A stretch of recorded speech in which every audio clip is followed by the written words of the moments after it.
अशाच ताज्या व महत्त्वाच्या घडामोडी जाणून घेण्यासाठी आमच्या नाशिक प्लस न्यूज चॅनलला सबस्क्राईब करा व बेल आयकॉन.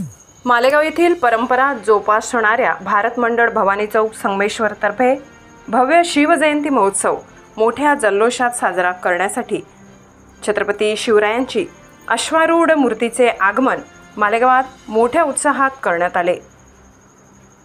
सर्व आगमनाच्या वेळी उपस्थित मंडळाचे कार्यकर्ते, सभासद व असंख्य शिवप्रेमी यावेळी उपस्थित होते.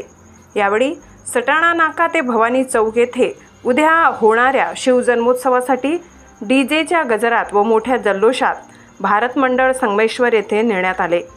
उद्या होणाऱ्या भव्य अशा शिवजयंती उत्सवासाठी सायंकाळी 5 वाजता भवानी व्यायामशाळा, भवानी चौक, संगमेश्वर, मालेगाव या ठिकाणी असंख्य शिवप्रेमींनी उपस्थित राहावे अशी विनंती भारत मंडळाकडून करण्यात आली.